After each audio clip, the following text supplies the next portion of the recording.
तुम्ही आमिर खानचा 3 idiots cinema पाहिलाय का? त्यातील फुनसुंग वांगडू हे पात्र आठवतंय? हे पात्र ज्यांच्या खऱ्या आयुष्यावरून प्रेरित आहे तेच म्हणजे भारताचे प्रसिद्ध इनोव्हेटर आणि शिक्षण तज्ञ सोनम वांगचुक. आज दिल्लीच्या जंतर मंतरवर बेमुदत उपोषणाला बसले आहेत. संपूर्ण देशाचे लक्ष त्यांच्याकडे लागून राहिले आहे.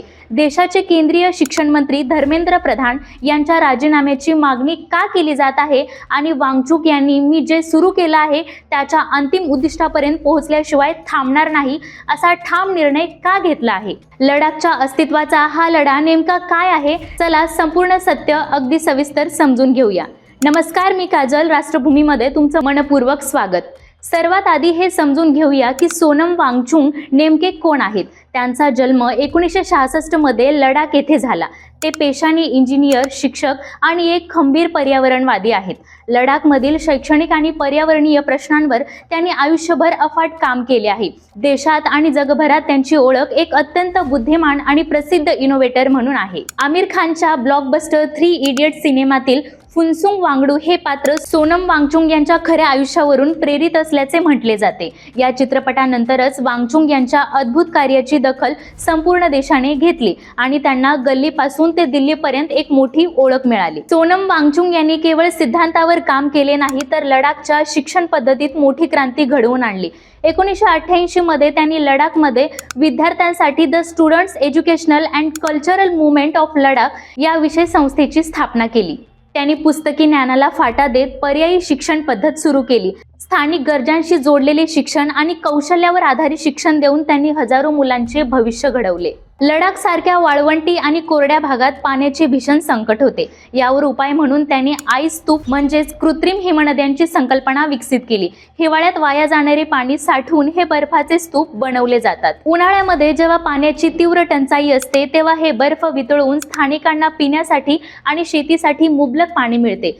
हवामान बदलाच्या संकटाशी सामना करण्यासाठी हा शोध जगभरात क्रांती मानला गेला. त्यांच्या या अद्वितीय कामाची दखल जागतिक पातळीवर घेतली गेली. 2018 मध्ये त्यांना आशियाचा नोबेल मानला जाणारा प्रतिष्ठित रॅमन मॅग्सेसे पुरस्कार देऊन गौरविण्यात आले. यासोबतच अनेक राष्ट्रीय आणि आंतरराष्ट्रीय पुरस्कार त्यांना मिळाले. जगप्रसिद्ध टाइम मॅगझिनसह जगातील अनेक मोठ्या माध्यमांनी त्यांच्या कामाचे कौतुक केले आहे. मग प्रश्न पडतो की एवढा मोठा सन्मान मिळालेला माणूस आज उपोषणाला का बसला आहे? तर सध्या नीट आणि इतर स्पर्धा परीक्षांमधील पेपर फुटीनंतर देशभरात संतापाची लाट उसळली आहे.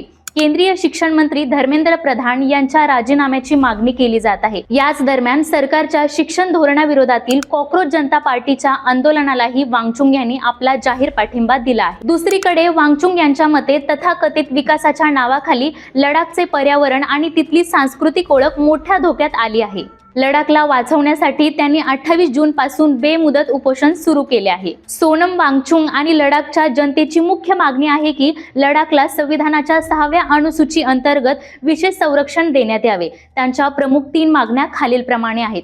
नंबर 1, स्थानिकांच्या जमिनी आणि रोजगारांचे संरक्षण. बाहेरच्या कंपन्यांनी येऊन लडाखच्या जमिनी बळकावू नयेत आणि स्थानिक तरुणांना रोजगार मिळावा. नंबर 2, पर्यावरण संवर्धन. लडाखचे नाजूक आणि संवेदनशील पर्यावरण उद्योगांमुळे नष्ट होऊ नये. नंबर 3, राजकीय प्रतिनिधित्व. लडाखच्या जनतेला संसदेत आणि सरकारमध्ये अधिक लोकशाही हक्क आणि प्रतिनिधित्व मिळावे. हा लढा सोपा नव्हता. ऑक्टोबर 2025 मध्ये लडाखमधील आंदोलन भडकवल्याचा खोटा आरोप ठेवून सोनम वांगचुक यांना प्रशासनाकडून अटक करण्यात आली होती. त्यांना तब्बल 170 दिवस तुरुंगात राहावे लागले. पण लडाखच्या जनतेचा वाढता रोष आणि वांगचुक यांच्या खंबीर भूमिकेमुळे अखेर सरकारने त्यांच्यावरील सर्व आरोप मागे घेतले आणि त्यांची सुटका करण्यात आली. तुरुंगातून सुटल्यानंतरही वांगचुक मागे हटले नाहीत.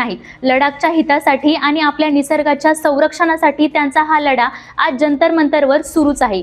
3 इडियट्सचा हा रिअल लाईफ हिरो भारताच्या भविष्यासाठी लढत आहे. तर तुम्हाला सोनम वांगचुक यांच्या या उपोषणाबद्दल आणि लडाखच्या मागण्यांबद्दल काय वाटते? सरकार त्यांची मागणी पूर्ण करेल का? कमेंट करून आम्हाला नक्की सांगा. व्हिडिओला लाईक करा, शेअर करा आणि अशाच नवनवीन माहितीसाठी आपल्या चॅनलला सबस्क्राईब करायला विसरू नका.